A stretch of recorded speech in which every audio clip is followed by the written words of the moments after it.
Le seul palmarès de l'Atlético, c'est d'avoir vanné le Barça et le Real sur les réseaux. Et heureusement que leur CM est là pour mettre un peu de lumière sur leur club de tocards, parce que c'est pas avec leur armoire à trophées sous famine depuis 2021 qu'ils vont pouvoir flex. Julian Alvarez, il a dû serrer le poing chez lui quand il a vu les réponses de l'Atlético qui disaient qu'il n'était pas à vendre. C'est sûr qu'il s'est imaginé comme Griezmann qui a passé 40 ans au club et qui n'a toujours aucune Liga à son actif. Mais moi, ce qui me choque le plus avec eux, c'est leur arrogance. Les mecs se comportent comme si c'était le PSG qui venait de faire le back-to-back, alors que ce sont les éternels troisièmes. Que dis-je, même la troisième place, ils ont pas été foutus de la garder cette saison. Même une Coupe du Roi où le Real Madrid s'est fait sortir par Albacete et où ils ont réussi à sortir le Barça avec difficulté en perdant 3-0 de justesse alors qu'ils avaient gagné 4-0 au match aller, ils ont quand même réussi à la perdre contre une équipe de la Real Sociedad qui est finito depuis 3 ans. En plus, ils osent se plaindre que le Real Madrid leur vole des joueurs du centre de formation alors que c'est eux les champions pour faire les poubelles du Real Madrid. Morata, Llorente, Hermoso, Saúl et j'en passe. Et puis quand tu perds 2 finales de Ligue des Champions contre ton plus grand rival. D'ailleurs, les pauvres, ils avaient préparé les maillots de champion qui ont sûrement fini à la décharge de Madrid dans le plus grand des secrets. Et qu'en 2022, t'as même pas été fichu de passer devant le pire FC Barcelone de l'histoire qui joue avec des Adama Traoré, des Luc de Jong, des Braithwaite. La moindre des choses, c'est de rester humble. Il y a le Real qui est intéressé par Alvarez.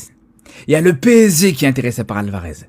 Mais malgré ça, les gars, Alvarez, il va entendre parler que du Barça. Il veut uniquement le Barça. C'est pour ça, les frères, je vais vous dire une chose. S'il vient au Barça, ça sera encore plus beau. Ça serait encore plus beau, les gars. Parce que déjà, pour commencer à avoir un joueur qui refuse, clairement, le plus grand rival du club, à savoir le Real Madrid, un joueur qui refuse un club qui vient de faire le back-to-back en Ligue des Champions, un back-to-back historique, la meilleure équipe du monde, le meilleur club du monde actuellement, faut le dire. Il refuse ça pour venir au Barça. Mais franchement, les gars, ça peut être juste exceptionnel. Ça peut être juste exceptionnel, en plus même en dehors de ça. Mais franchement, je vous le dis, les gars, le pressing qu'on va mettre au PSG, au Real Madrid, si Alvarez il vient au Barça et qu'il leur a tourné le dos comme ça, franchement, c'est encore plus beau, c'est encore plus magnifique. Et je pense que même par rapport à l'implication qu'il pourra apporter au club, un joueur qui veut autant venir, tu sais que voilà, l'implication, une fois qu'il sera là, c'est sûr et certain qu'elle sera présente. Faut tout faire pour le ramener, je vous le dis, les gars. Le Real Madrid jette l'éponge concernant Julian Alvarez. On sait qu'hier, il y a eu un communiqué officiel de la part du club. En gros, qu'on dit que le Real Madrid a posé 150 millions d'euros pour s'offrir Alvarez. Ça a été refusé par l'Atlético. Et Fabrizio Romano vient de le confirmer que le Real Madrid ne prévoit pas de nouvelle offre pour Julian Alvarez. Et toujours avec Fabrizio Romano, il va parler d'un joueur maintenant qui est ciblé. Regardez, c'est lui qui le dit, les gars. Vardiol, les gars, donc défenseur croate de City, est un nom à prendre en considération pour le Real Madrid. Donc lui, c'est pas un attaquant comme Alvarez, c'est bien sûr un défenseur central, mais polyvalent. Il peut jouer dans l'axe, mais il peut jouer également défenseur gauche. Donc il a un renouvellement important à Manchester, enfin avec City. Et il devra décider s'il veut rester ou rejoindre le Real Madrid. À noter qu'il lui reste plus que 2 ans de contrat du côté de Manchester. Et ça a été confirmé, comme je dis, par Fabrizio Romano, mais également par Marca, le journal AS, ou même par des journalistes allemands. Donc Vardiol est une cible concrète pour le Real Madrid. Il devra choisir entre prolonger ou venir du côté du Real. Et on finit toujours avec Fabrizio Romano qui confirme également le futur de Gonzalo Garcia. Lui, ça sent le départ. Donc il a déjà reçu quand même 5 offres en ce début de mercato. Donc il n'y a pas d'accord avec Como parce qu'actuellement l'équipe italienne est l'équipe la plus intéressée par l'attaquant espagnol. Je perds espoir, faut oublier Alvarez. Ce sera Karim et Ferran Torres nos 9 la saison prochaine.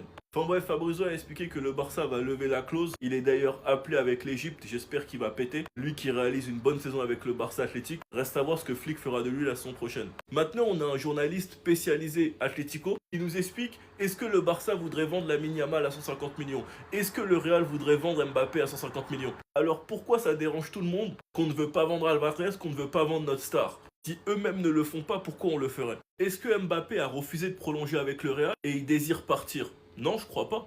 Est-ce que Yamal a refusé de prolonger avec le Barça et désire partir? Non, je crois pas. Est-ce que Alvarez a prolongé avec l'Atlético et désire partir?